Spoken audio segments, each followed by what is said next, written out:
پیش کرنے کے بعد واجب الاحترام ذوی الاحتشام برادران اسلام، السلام علیکم ورحمۃ اللہ وبرکاتہ۔ سورہ المائدہ سے چند آیات آپ کے سامنے تلاوت کرنے کا شرف حاصل کیا، انہی کے ضمن و ذیل میں کچھ باتیں آپ کے گوش گزار کروں گا۔ اللہ تعالی میری زبان پہ کلمت الحق جاری فرمائے۔ ارشاد فرمایا، یا ایھا الذین آمنوا، اے اہل ایمان، لا تتخذوا الیہود والنصارى اولیاء، یہودیوں اور عیسائیوں کو دوست نہ بنانا۔ بعضهم اولیاء بعض، یہ ایک دوسرے کے دوست ہیں، تمہارے دوست نہیں ہیں بلکہ یہ ایک دوسرے کے دوست ہیں۔ وَمَن يَتَوَلَّهُم مِّنكُمْ فَإِنَّهُ مِنْهُمْ، اور جس نے تم میں سے ان کے ساتھ دوستی اختیار کی، فَإِنَّهُ مِنْهُمْ، بے شک وہ انہی میں شمار ہوگا۔ ان اللہ لا يهدي القوم الظالمین، بے شک اللہ تعالی ظالم قوم کو ہدایت نہیں دیتا۔ یہود و نصارہ کے ساتھ دوستی اور محبت کی جو پینگیں چڑھانے کے لیے لوگ بےتاب نظر آتے ہیں، انہیں کان کھول کر ان آیات کو سننا چاہیے، پڑھنا چاہیے۔ متعدد مقامات پہ اس مضمون کو بیان فرمایا گیا۔ سورہ الممتحنہ کے اندر ارشاد فرمایا، یا ایھا الذین آمنوا لا تتخذوا عدوی وعدوکم اولیاء، اے ایمان والو میرے اور اپنے دشمنوں کو کبھی بھی دوست نہ بنانا۔ وہاں بھی دوستی کی ممانعت کر دی گئی۔ سورہ المجادلہ کے اندر اور کئی مقامات پر اللہ تعالیٰ نے واضح احکام اس بارے میں ارشاد فرمائے۔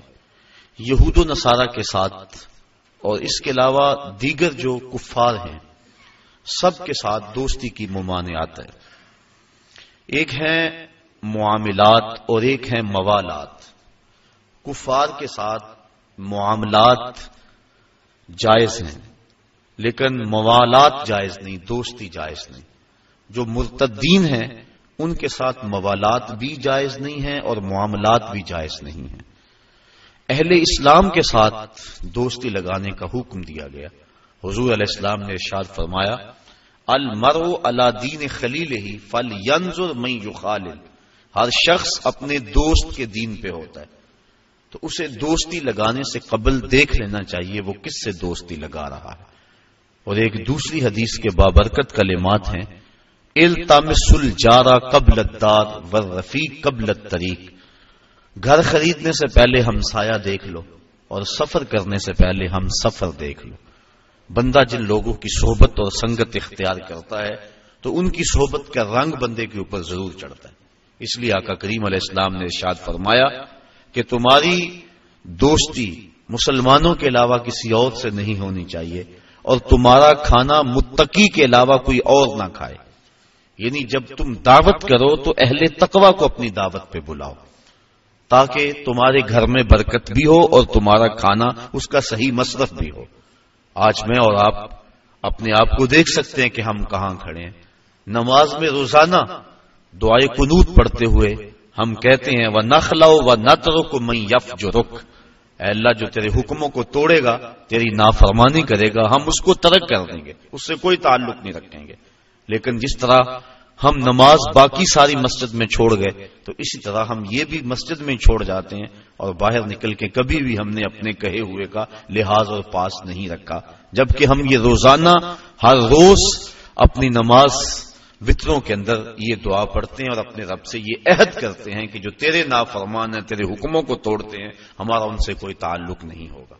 تو آقا کریم نے فرمایا کہ تمہاری دوستی صرف مسلمانوں سے ہو اور تمہارا کھانا متقی کے علاوہ کوئی اور نہ کھائے، بلکہ فرمایا ان کے بارے میں کہ جب تمہیں ملے تو ان کے ساتھ سلام میں پہل نہ کرو اور جب ان کے ساتھ راستے میں چلنا ہو تو تنگ راستے پہ چلنے پہ انہیں مجبور کر دو۔ تو ان لوگوں کے ساتھ دوستی اور محبت کا رشتہ، اس کی شرح کوئی گنجائش نہیں ہے اور قرآن مجید کی نصوص قطعیہ اس پہ موجود ہیں۔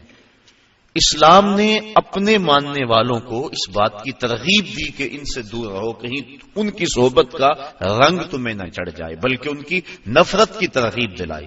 ایک روایت کے کلمات ہیں، فرمایا کہ اگر صدقہ دینے کے لیے کچھ نہ ہو فَلْيَلْعَنِ الْيَهُودَ، تو یہودیوں پر لعنت بھیجو، اللہ تمہیں صدقے کا ثواب عطا فرما دے گا۔ کیونکہ یہود بدترین دشمن ہے اسلام کے، اور انہوں نے ہر دور میں اسلام اور اہل اسلام کے خلاف سازشوں کے جال بنے۔ کابل سے کندھار تک، قلعہ جنگی سے دشت لیلا تک، تورا بورا سے تکریر تک، موصل سے بغداد تک، جاوا کے ساحل سے لے کر رباط کے کوچہ و بازار تک، القدس سے کشمیر تک، نیل سے کاشغر تک، پوری دنیا کے اوپر اہل اسلام کے اوپر ظلم کی جو سیارات پھیلی ہے، ذرا دیکھیے کہ اس کے اسباب کیا ہیں۔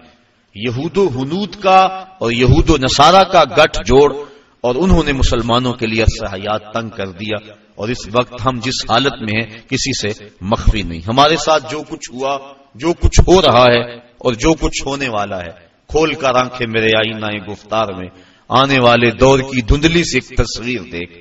جو کچھ ہوا اس کا پیش منظر اگر دیکھیں پس منظر کے حوالے سے تو وہ بڑا بھیانک اور خطرناک ہے۔ ہماری شارگیں کاٹی گئی، اور جب سارا خون بہ گیا تو وہاں پٹرول بھرا گیا۔ جب پھیپھڑے پٹرول سے بھر گئے تو ان لاشوں کو آگ دی گئی، اور جب وہ اچھلتے تھے رقص سے بسمل کے تماشے کرتے تھے تو امریکی گنڈے کہہ لگاتے تھے۔ یہ کل کی کہانی ہے۔ شبرغان کی طرف جانے والے کنٹینروں کے اندر کس قدر طالبان بھر دیے گئے اور انہیں ایک گھونٹ بھی پانی کا نہ دیا گیا، اور بتاتے ہیں کہ جب پیاس کی شدت ہوئی تو وہ ایک دوسرے کا پسینہ چاٹتے تھے، اور جب شبرغان جا کے کنٹینر کھولے گئے تو 3 یا 4 افراد کے علاوہ باقی سارے جو سینکڑوں کی تعداد میں تھے وہ موت کی گھاٹ اتر چکے تھے۔ وہ تو ہمارے ساتھ یہ سلوک کریں اور ہم ان کے ساتھ دوستی کی پینگیں بڑھائیں، یہ قطعاً گنجائش نہیں ہے۔ اسلام نے واضح طور پہ ہمیں پیغام اور حکم دیا، اور قرآن کے الفاظ اور قرآن کے بابرکت حروف ہمیں نور دے رہے ہیں اور ہمیں زندگی گزارنے کا ڈھب دے رہے ہیں۔ یا ایھا الذین آمنوا، اے ایمان والو، لا تتخذوا اليہود والنصارى اولیاء، یہود و نصارہ کو کبھی بھی دوست نہ بنانا۔ بعضهم اولیاء بعض، یہ ایک دوسرے کے دوست ہیں۔ ومن یتولہم منکم، تم میں سے جو ان کے ساتھ دوستی رکھے گا، فإنہ منہم، تو اس کا شمار انہی میں سے ہوگا۔ اس کے طور طریقے، اس کی عادتیں، اس کی زندگی کا ڈھب ان کے مطابق ڈھل جائے گا، کیونکہ دوستی کا نتیجہ یہ ہے المرء علی دین خلیلہ، بندہ جس کا دوست ہو تو اس کا مذہب اور اس کے خیالات اور اس کی عادات ضرور اپنا لیتا ہے۔ اس لیے روکا گیا کہ برے بندے کی صحبت سے بچا جائے۔ علامہ رومی کہتے ہیں تا توانی دور شو از یار بد، یار بد بدتر بود از مار بد، کہا جہاں تک ہو سکے برے کی صحبت سے بچ، کہا برے کی صحبت برے سانپ سے بھی زیادہ خطرناک ہے۔ پھر فرمایا اگر سانپ لڑ جائے تو انسان کی موت واقع ہو جاتی ہے، زندگی کو خطرہ ہے، اور اگر برا یار لڑ جائے تو ایمان کو بھی خطرہ ہوتا ہے۔ اس لیے ان لوگوں کی صحبت سے دور رہنا اور نفور رہنا اس کی ہی ترغیب دی گئی ہے۔ بلکہ زندگی کے شب و روز میں انسان جب بھی کسی سے دوستی کا تعلق جوڑنے لگے تو اس کو پہلے اس کے عقائد اور اس کی سوچ دیکھنی چاہیے۔ حضرت علی المرتضیٰ رضی اللہ تعالیٰ عنہ کے قول کے مطابق 15 سال سے لے کر 20 سال تک کی جو عمر ہے یہ انتہائی اہم عمر ہے، اور اس عمر کے اندر اپنی اولاد پر خصوصی نگہداشت رکھنے کی ضرورت ہے کہ ان کی صحبت، مجلس اور دوستی کسی برے شخص سے نہ ہونے پائے۔ ساری زندگی انسان کی جو ہوتی ہے وہ ان 5 سالوں کے اندر ترتیب پاتی ہے، پوری زندگی پر ان 5 سالوں کی صحبتوں کی چھاپ رہتی ہے۔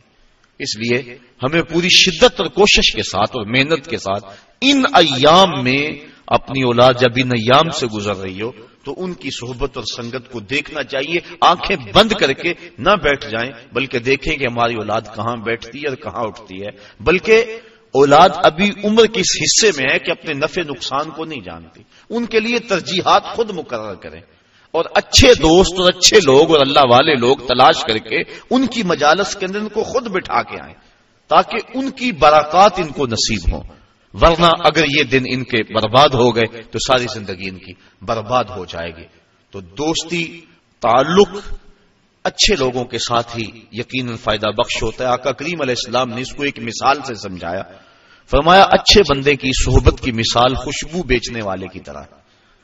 کہا 3 چیزوں میں سے ایک چیز ضرور ہوگی، یا تو وہ اسے خوشبو کا تحفہ دے دے گا کیونکہ اس کے پاس خوشبو وافر ہے، کچھ اسے دے دے گا بغیر کسی پیسے کے، اور یا یہ خوشبو سے لے لے گا۔ اور فرمایا یا نہ وہ دے گا اور نہ یہ لے گا، لیکن جب تک بیٹھا رہے گا خوشبو میں بسا رہے گا، اس کے مشام جام معطر رہیں گے۔ اور برے بندے کی صحبت کو ایک مثال سے سمجھاتے ہو فرمایا کہ جس طرح لوہار کی بھٹی ہوتی ہے، یا تو کوئی چنگاری اڑ کر اس کے کپڑوں پہ پڑے گی اور کپڑے جل جائیں گے، بدن کے جلسنے کا اندیشہ بھی ہے، اور اگر یہ نہیں تو کم از کم جتنی دیر تک بیٹھا رہے گا اس کے دھوئیں سے اور اس کے تعفن سے اس کو تکلیف پہنچتی رہے گی۔ اس لیے اچھے بندے کی صحبت کا رنگ اپنا ہے۔ حضرت شیخ سعدی شیرازی فرماتے ہیں کہ میں ایک حمام میں گیا، ایک مٹی تھی وہاں پڑی ہوئی تھوڑی سی، میں نے دیکھا اس سے خوشبو آ رہی ہے، میں نے کہا تو مشک ہے، انبر ہے، تیرے سے خوشبو آ رہی ہے۔ اس مٹی نے کہا ہوں تو میں مٹی، مجھے اپنی اوقات اچھی طرح یاد ہے، میں مٹی ہوں، میری ذات مٹی ہے، لیکن میرے اندر سے جو خوشبو تمہیں آ رہی ہے اس کی وجہ یہ ہے چند دن تک میں پھول کے قدموں میں بیٹھی رہی ہوں۔ جمال ہم نشیں در من اثر کر وگر نہ من ہما خاکم کے ہستم، میرے ہم نشیں کا جمال میرے اندر سرایت کر گیا، اثر کر گیا، ورنہ مجھے اچھی طرح یاد ہے کہ میری اوقات کیا ہے اور میں ہوں مٹی ہی، لیکن پھول کی صحبت نے مجھے یہ چمک اور یہ روشنی اور یہ اجالے دے دیے کہ میں آج جو ہے وہ خوشبو دے رہی ہوں۔ تو اچھے بندے کی صحبت یقیناً بندے کو اچھا کرتی ہے۔ صحبت سالے تورا سالے کنند، صحبت تالے تورا تالے کنند۔ تو یہود و نصارہ کی صحبت یقیناً مسلمانوں کا سب کچھ لوٹ لے، اس لیے منع فرمایا خبردار ان کے قریب نہ بیٹھنا، ان سے دوستی نہ لگانا۔ ہاں ان سے کاروبار کرنا جائز ہے، لیکن ایک ایک لمحہ تمہارے ذہن میں یہ بات ہونی چاہیے کہ ہم ان کے دشمن ہیں اور یہ ہمارے دشمن ہیں۔ اگر یہ بات رہے گی تو ان کی صحبت بد کے اثرات ظاہر نہیں ہوں گے، لیکن اگر دوستی کا رنگ چڑھنے لگے گا ان ملاقاتوں کو تو نتیجتاً یہ ہے کہ دین ایمان سب کچھ برباد ہو جانے کا اندیشہ ہے۔ اس لیے منع فرما دیا کہ ان سے دوستی نہ لگانا، بے شک جس نے ان سے دوستی لگائی وہ انہی میں سے شمار ہوگا، بے شک اللہ تعالی ظالم قوم کو ہدایت نہیں عطا کرتا۔ فَتَرَى الَّذِينَ فِي قُلُوبِهِم مَّرَضٌ يُسَارِعُونَ فِيهِمْ، وہ لوگ جن کے دلوں میں بیماری ہے، نفاق کی بیماری ہے، یسارعون فیہم، وہ ان کی دوستی میں سرعت کرتے ہیں، جلدی کرتے ہیں، بھاگ بھاگ کر ان سے تعلق جوڑنا چاہتے ہیں، ان کی کوشش ہوتی ہے کہ ہمارا ان سے دوستی کا رشتہ جڑ جائے۔ کون لوگ؟ جن کے دل میں نفاق کی بیماری موجود ہے۔ اب اگر ان سے کہا جائے کہ میاں ان سے دوستی کیوں لگا رہے تو ان کے دلائل ہوتے ہیں۔ یقولون، کہتے ہیں، نخشا ان تصیبنا دائرہ، ہم اس لیے ان سے دوستی لگا رہے ہیں کہ کسی آنے والی مصیبت سے بچ جائیں، ہمارے اوپر کوئی آزمائش نہ آ جائے، کوئی گردش نہ آ جائے۔ اگر ہم نے ان سے دوستی نہ لگائی تو ہمیں خطرہ ہے اپنی معیشت کا، ہمیں خطرہ ہے اپنے حالات کا، دنیا کی منڈی میں ہم تنہا رہ جائیں گے، ہمارا سماجی بائیکاٹ کر دیا جائے گا، ہم پتھر کے زمانے میں دھکیل دیے جائیں گے۔ اس طرح کے دلائل تراشتے ہیں اور کہتے ہیں کہ ہم اس لیے دوستی لگاتے ہیں، نقشہ، ہم ڈرے ان تصیبنا دائرہ، کہ ہمیں کوئی گردش نہ آلے۔ فعسى الله ان ياتي بالفتح او امر من عنده فيصبحوا على ما اصروا في انفسهم نادمين، ان قریب اللہ تعالی مومنوں کو فتح عطا فرما دے، ممکن ہے کہ اللہ مومنوں کو فتح عطا کر دے، اور امر من عنده، یا اپنی جناب سے کوئی اور چیز عطا کر دے، فَيُصْبِحُوا عَلَى مَا أَسَرُّوا فِي أَنفُسِهِمْ نَادِمِينَ، یہ دوستی گانٹنے والے اور اپنے دل کے اندر وہ چیزیں رکھنے والے یہ دیکھتے رہ جائیں گے اور شرمسار ہو جائیں گے، اور اللہ مومنوں کو سرخرو فرما دے گا۔ اور ایک وقت آنے والا ہے کہ جب اہل اسلام کو اللہ تعالیٰ ایسی کامیابی عطا فرمائے گا کہ دنیا کے خطے پر ایک بھی یہودی قائم نہیں رہے گا۔ حضرت عیسیٰ علیہ السلام تشریف لائیں گے، حضرت امام مہدی کے عساکر میدان میں آئیں گے، خنزیر کو قتل کیا جائے گا، صلیب کے نشان کو توڑا جائے گا، اور کتب حدیث میں موجود ہے اللہ تعالیٰ ایسی اعانت فرمائے گا اہل اسلام کی، اگر کسی جھاڑی کے پیچھے یا پتھر کی اوٹ میں کوئی یہودی چھپا ہوا، وہ پتھر مسلمان مجاہد کو آواز دے کے کہے گا ادھر آ، میرے پیچھے یہودی چھپا ہوا ہے، اور جب دنیا سے آخری یہودی قتل کر دیا جائے گا تو دنیا کا امن قائم ہو جائے گا، حتیٰ کہ سانپ انسانوں کے اندر پھریں گے لیکن ڈسیں گے نہیں، بھیڑیا اور بکری ایک گھاٹ پہ پانی پیئیں گے لیکن بکری کو بھیڑیے سے خطرہ نہیں ہوگا۔ دنیا کے امن کی ضمانت ہے جب آخری یہودی قتل ہوگا۔ جب تک یہود موجود ہیں پوری دنیا کے اوپر امن قائم نہیں ہو سکتے۔ امن کی بربادی کا سبب مسلمان دہشت گرد قرار دیے جا رہے ہیں، لیکن حقیقت یہ نہیں ہے، مسلمان تو اپنی بقا کی جنگ لڑ رہے ہیں، مسلمان دہشت گرد نہیں ہوتا۔ یہ تو امن کا متوالا ہے، یہ تو امن کا درس دینے والا ہے۔ پوری دنیا کے اوپر جو فساد ہے وہ یہود کی وجہ سے ہے، اور جب یہودی ختم ہو جائیں گے خاص کم جہاں پاک، تو پوری دنیا کے اوپر امن کے سویرے طلوع ہونے لگیں گے۔ تو اللہ تعالیٰ جل شانہ مومنوں کو وہ دن ضرور دکھائے گا۔ وَيَقُولُ الَّذِينَ آمَنُوا أَهَؤُلَاءِ الَّذِينَ أَقْسَمُوا بِاللَّهِ جَهْدَ أَيْمَانِهِمْ، اور اہل ایمان یہ کہتے ہیں یہ ہیں وہ لوگ جنہوں نے اللہ کے نام کی قسمیں کھائی تھی، بڑی پکی قسمیں۔ إِنَّهُمْ لَمَعَكُمْ، یہ کہ ہم تمہارے ساتھ ہیں، جبکہ یہ تو ہمارے ساتھ نہیں ہے، یہ تو کچھ اور نکلے۔ یہ منافقین کا جب پردہ چاک کر دیا گیا تو مسلمانوں نے جو کہا یہ اس حالت کو بیان کیا جا رہا ہے، کیونکہ منافقین مسلمانوں کے اندر گھسے ہوئے تھے۔ آقا کریم علیہ السلام کی ستر پوشی کی عادت تھی، اور آقا کریم نہیں چاہتے تھے کہ ان کو رسوا کریں۔ اب انہوں نے سمجھا کہ شاید نبی کو پتہ ہی نہیں، یہ جانتا نہیں ہے، ہم ان کے اندر رہتے اور نبی کو پتہ ہی نہیں، بلکہ انہوں نے باتیں کرنا شروع کر دی، یوں آسمانوں کی خبریں تو دیتے ہمارا تو پتہ ہی نہیں ہے۔ آقا کریم تو پردہ پوش تھے، انہوں نے تانا زنی علم پہ کر دی۔ آقا کریم ایک دن منبر پہ تشریف فرما ہوئے، فرمایا مجھے پتا چلا ہے کچھ لوگ میرے علم پہ اعتراض کرتے ہیں، فرمایا پوچھو، جو پوچھو گے بتاؤں گا۔ ایک شخص نے عرض کی من ابی یا رسول اللہ، آقا میرا باپ کون ہے؟ اب اس کے باپ کا تعارف تھا کہ فلاں باپ ہے، لیکن اس کا حقیقی باپ وہ نہیں تھا، باپ کوئی اور تھا۔ اس کے علم میں تھا، اس کو پتا تھا کہ حضور جو میرا ظاہر باپ ہے وہی بتائیں گے، لیکن آقا تو جانتے تھے۔ فرمایا ابو کا حذافہ، تیرا باپ وہ نہیں جو لوگ کہتے ہیں، تیرا باپ تو حذافہ ہے۔ ایک نے کہا میرا ٹھکانہ کیا ہے؟ کالا انت فی النار، کہا تو جہنمی ہے۔ فبارک عمر رضی اللہ تعالیٰ عنہ، حضرت عمر فاروق اپنی پنڈلیاں بچھا کے اس طرح بیٹھے اور اپنے ہاتھ جوڑے، کہا رضیت باللہ ربا وبالاسلام دینا وبمحمد نبیا، حضور ہم اللہ کے رب ہونے پہ اور اسلام کے سچا دین ہونے پہ اور آپ کے نبی ہونے پہ راضی ہیں۔ یہ اعتراض ہم نے نہیں کیا، یہ کسی منافق نے بات کی ہے۔ تو بار بار حضرت عمر فاروق نے یہ عرض کی تو اللہ کے محبوب کا غصہ کافور ہوا، اور آقا کریم بار بار پوچھتے تھے، سلونی، پوچھتے کیوں نہیں؟ پوچھو، جو پوچھو گے میں بتاؤں گا۔ اللہ اکبر۔ تو اللہ کے محبوب کی نظر سے کوئی شے پوشیدہ نہیں ہے۔ حدیث میں آتا ہے، مشکات کے الفاظ ہیں، آقا کریم ایک دن تشریف لائے اور حضور کے دونوں ہاتھوں میں دو کتابیں تھیں۔ صحابہ کو کہا جانتے ہو یہ کتابیں کیا ہیں؟ صحابہ نے کہا اللہ و رسولہ عالم، اللہ اور اس کا رسول جانتا ہے۔ فرمایا ھذا کتاب من عند اللہ، یہ کتاب جو میرے دائیں ہاتھ میں ہے یہ مجھے اللہ کی طرف سے عطا کی گئی ہے، اس میں جنتیوں کے نام ہیں، ان کے باپوں کے نام ہیں، ان کے قبیلوں کے نام ہیں۔ اور فرمایا یہ جو کتاب ہے میرے بائیں ہاتھ میں یہ بھی مجھے اللہ کی طرف سے دی گئی ہے، اس میں جہنمیوں کے نام ہیں، ان کے باپوں کے نام ہیں، ان کے قبیلوں کے نام ہیں۔ تو نگاہ سے کوئی شے پوشیدہ نہیں ہے۔ نبی جس کو اللہ نے اتنا بڑا منصب دیا، بھلا اس کو بتلایا ہی نہیں ہے، یہ کیسے ہو سکتا ہے؟ حدیث میں آتا ہے، مسلم میں اور دیگر کتب میں کتاب الملاحم میں روایت موجود ہے، اللہ کے محبوب علیہ السلام نے ایک دن فرمایا قرب قیامت میں جب دجال آئے گا نا تو میرے غلام اس دجال کے مقابلے میں نکلیں گے۔ فرمایا انی لعارف اسماءہم واسماء آبائہم والوان خیولہم، میں اپنے ان غلاموں کے ناموں کو جانتا ہوں، ان کے باپوں کے ناموں کو جانتا ہوں، جن گھوڑوں پہ چڑھ کے جہاد کریں گے میں محمد ان گھوڑوں کے رنگوں کو بھی جانتا ہوں، وَأَلْوَانَ خَيُولِهِمْ، ان گھوڑوں کے رنگوں کو بھی میں جانتا ہوں کہ کون سا غلام کس رنگ کے گھوڑے پہ چڑھ کے جہاد میں آئے گا۔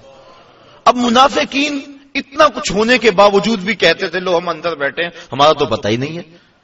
تو یہ ان کی غلط فہمی موجود تھی۔ اللہ کے محبوب تو پردہ پوشی کی وجہ سے نہیں بتا رہے تھے، لیکن جب انہوں نے اس طرح کے اعتراضات بہت زیادہ کرنے شروع کر دیے، ایک دن اللہ کے محبوب جلال میں آئے اور فرمایا اخرج فلاں ابن فلاں من المسجد انت منافق، فرمایا فلاں اٹھ چلا جا تو منافق ہے، فلاں تو بھی مسجد سے باہر نکل جا تو منافق ہے۔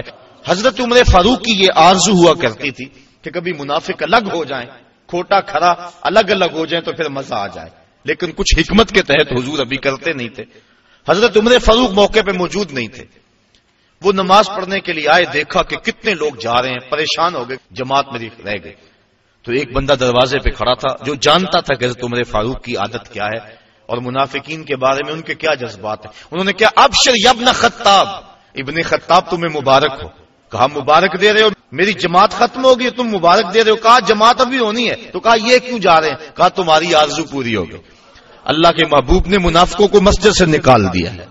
تو جب مسجد میں تھے تو اس وقت وہ اپنے ایمان کے دعوے کرتے تھے, اور جب نکال دیا گیا تو مومنین جن کو پتا نہیں تھا کہ یہ پاس بیٹھنے والا منافق تھا, یہ تو بڑی چکنی چپڑی باتیں کرتا تھا, انہوں نے حیرت سے کہا وَيَقُولُ الَّذِينَ آمَنُوا أَهَٰؤُلَاءِ الَّذِينَ أَقْسَمُوا بِاللَّهِ جَهْدَ أَيْمَانِهِمْ, یہ وہ لوگ تھے جو بڑی پکی قسمیں کھاتے تھے. إِنَّهُمْ لَمَعَكُمْ, کہ ہم ان کے ساتھ ہیں, بھلا ہمارے ساتھ ہے یہ کوئی. حبطت اعمالهم, فرمائے ان کے اعمال ضائع کر دیے گئے. فاصبحوا خاسرین, اور انہوں نے صبح اس حالت کے اندر کی کہ وہ خسارے میں تھے. یا ایھا الذین آمنوا من یرتد منکم عن دینہ, اے ایمان والو تم میں سے اگر کوئی دین سے منحرف ہو جائے, مرتد ہو جائے, دین کو چھوڑ دے. یہود و نصارہ کی دوستی کے بعد اس بات کو بیان کیا, چونکہ برے لوگوں کی جب صحبت ہوگی تو اس کا رنگ ہوگا, تو کہیں ایسا نہ ہو کہ ان لوگوں کی دوستی کے نتیجے کے اندر تم ارتداد کی طرف چل پڑو, اور اگر تم ارتداد کی طرف چل پڑو تو کیا تمہارے رب کو پرواہ ہوگی؟ اب ارشاد فرمایا جا رہا ہے یا ایھا الذین آمنوا, اے ایمان والو, من یرتد منکم عن دینہ, تم میں سے اگر کوئی اپنے دین سے منحرف ہو جائے, فسوف یاتی اللہ بقوم, اللہ کو اس کی کوئی پرواہ نہیں ہے کہ اگر کوئی مرتد ہوتا ہے, بلکہ فسوف ان قریب یاتی اللہ بقوم, اللہ ایسی قوم لائے گا یحبہم و یحبونہ, جس قوم سے اللہ پیار کرتا ہے اور اللہ سے وہ قوم پیار کرتی ہے. ایسی قوم تمہارے جگہ لے آئے گا جو اللہ سے پیار کرنے والی ہے. قل ان کنتم تحبون اللہ فاتبعونی یحببکم اللہ, ارشاد فرمایا گیا اگر تم اللہ سے پیار کرتے ہو, اب محبوب کہہ دو کہ میری اتباع کرو, جب میری اتباع کرو گے تو اللہ تم سے پیار کرے گا. وہاں یہ ہے بندے کا پیار مقدم اور مالک کا پیار بندے کے ساتھ, اس کو مؤخر بیان کیا گیا. لیکن یہاں فرمایا گیا کہ ایسی قوم لائے گا کہ جس سے اللہ پیار کرتا ہے, جب اللہ پیار کرتا ہے تو وہ قوم بھی پیار کرتی, یعنی اللہ کے پیار کو مقدم رکھا گیا. اور حقیقت بھی یہ ہے عشق اول در دل معشوق پیدا می شود, محبت پہلے محبوب کے دل میں پیدا ہوتی ہے. جب اللہ پیار کرتا ہے تو بندے پیار کرتے ہیں. حضرت حسن بصری رضی اللہ تعالیٰ عنہ فرمانے لگے جلدی جلدی مصلی بچھاؤ, میرا رب مجھے یاد کر رہا ہے تو میں بھی چاہتا ہوں کہ میں اسے یاد کروں. تو کہا مریدین نے حضرت آپ کو کیسے پتا ہے کہ آپ کا رب آپ کو یاد کر رہا ہے؟ کہا میرے دل میں اس کی یاد آ رہی ہے, تو وہ یاد کر رہا ہے تو مجھے یاد آ رہی ہے. تو پہلے وہ پیار کرتا ہے تو پھر بندہ پیار کرتا ہے. اگر وہ پیار کرے تو پھر یقیناً بندے کے دل میں اس کے لیے محبتوں کے جذبات موجزن ہوتے ہیں. حضرت داتا گنج بخش علی حجویری کشف المعجوب میں لکھتے ہیں کہ یہ جو روایت ہے کہ جس نے توبہ کی اس کو اللہ نے بخش دیا, کہا یہ بھی ٹھیک, لیکن بعض صوفیہ فرماتے ہیں کہ یہ بھی ٹھیک کہ جس نے توبہ کی اسے بخش دیا گیا. صوفیہ فرماتے ہیں اصل بات یہ بھی ہے کہ جس کو بخشنا تھا اللہ نے اسے توبہ کا راستہ دکھا دیا. ایک یہ جس نے توبہ کی اسے بخش دیا گیا, اور دوسرا یہ جس کو بخشنا تھا اس کو توبہ کا دروازہ دکھا دیا. اس لیے اللہ جس سے محبت کرتا ہے تو وہ اللہ سے پیار کرتا ہے. تو یہ توفیق مل جانا کہ بندہ جو ہے وہ اللہ کی یاد میں بیٹھے, تو سمجھو کہ ہمارا رب ہمارے اس بیٹھنے کو قبول کر رہا ہے. وہ کیا کسی نے کہا نا میری توفیق بھی تیرے کرم کا صدقہ, یہ قدم اٹھتے نہیں اٹھائے جاتے.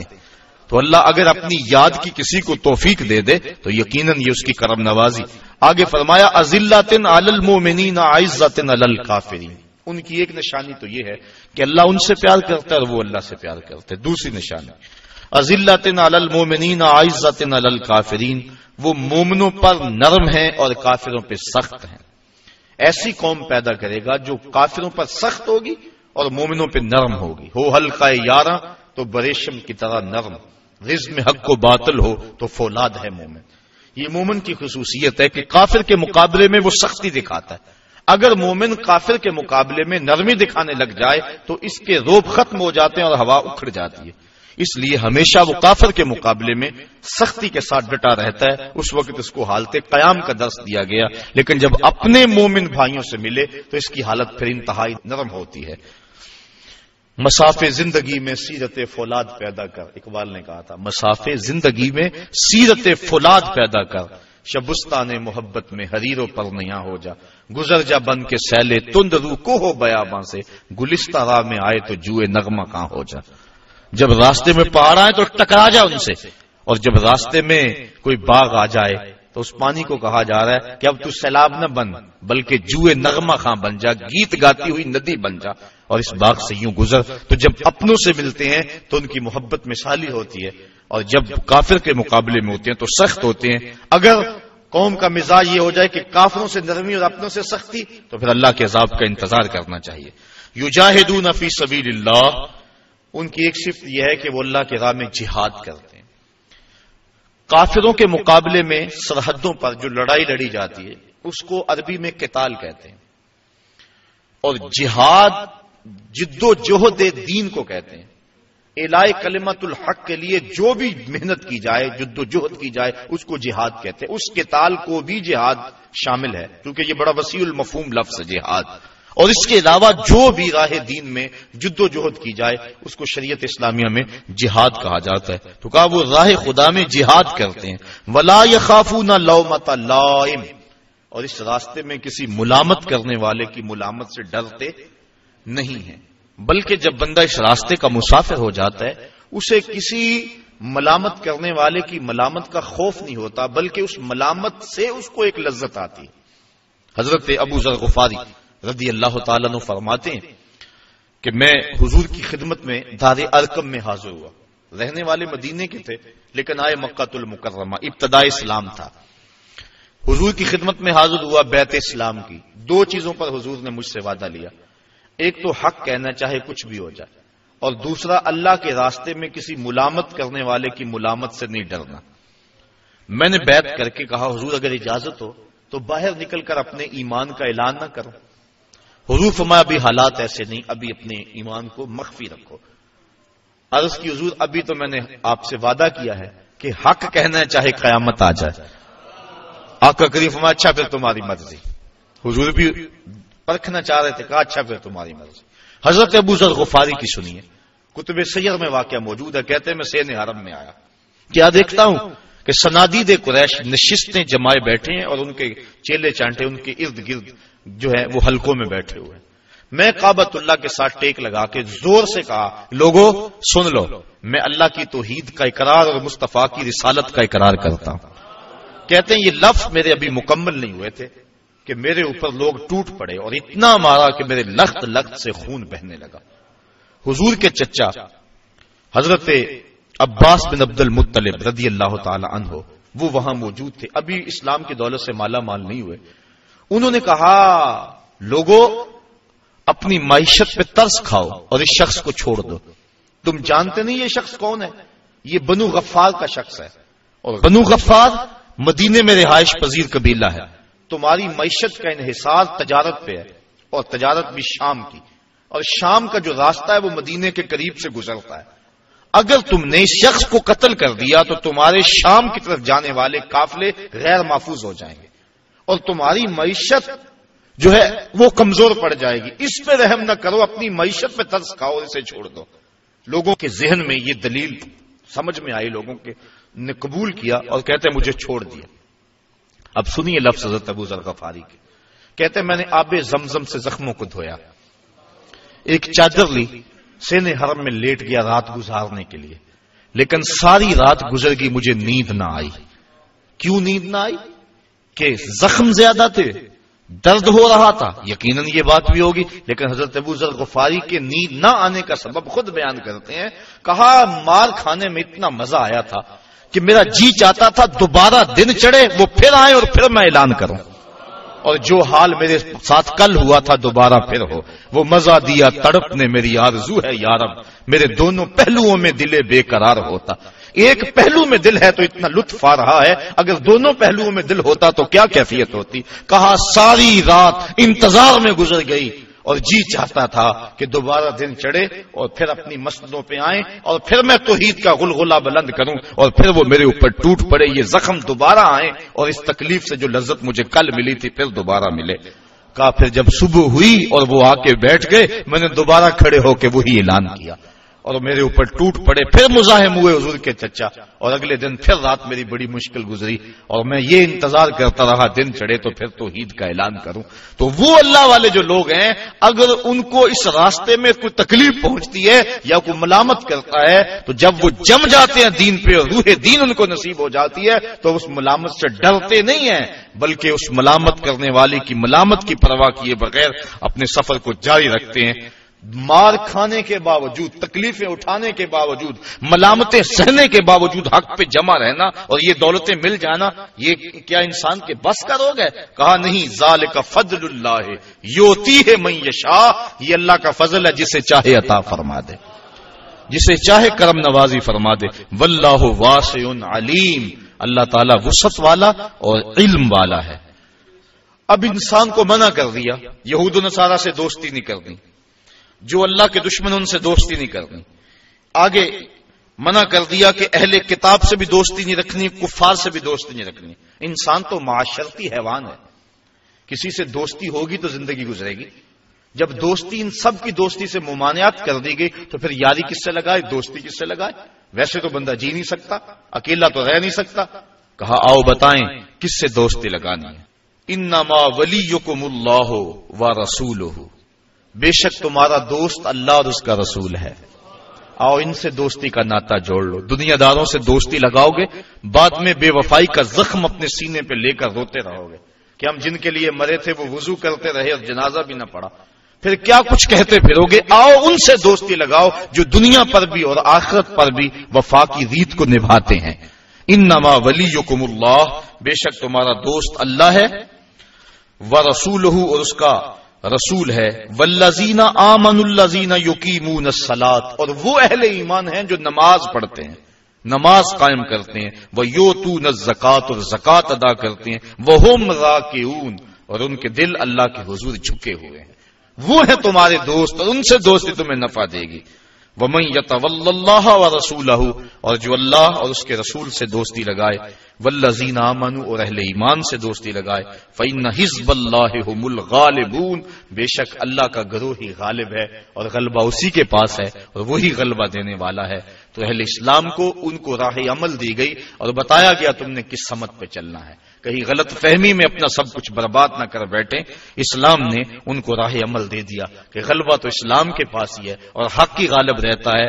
باطل چند دنوں کے لیے پنپتا ضرور ہے لیکن جو ہے وہ حقیقی طور پہ فتح حق کو ہوا کرتی ہے. اس لیے اس وقت پوری دنیا کے جو حالات ہیں وہ کس سے مخفی ہیں اور کون نہیں جانتا. اس وقت ہمیں آنکھیں کھول کے زندگی گزارنے کی ضرورت ہے اور اپنے دین کو سمجھنے کی ضرورت ہے. ہمیں قرآن مجید کے احکامات کو سمجھنے کی ضرورت ہے اور دیکھنے کی ضرورت ہے کہ ہم کس طرح اپنی زندگی کے شب و روز گزاریں جس سے ہمارا رب ہم پہ راضی ہو جائے. ورنہ ایسا نہ ہو کہ زندگی برباد کر کے بیٹھ جائیں. 4 دن کی زندگی ہے، اس کو شریعت اور مصطفیٰ کریم علیہ الصلوۃ والسلام کے جو طریقے ہیں ان کے مطابق گزارنے کی کوشش کریں. کار ما آخر شدو آخر زما کار نشد، مشت خاک ما غبارے کوچہ یار نشد. و آخر دعوانا ان الحمد للہ رب العالمین.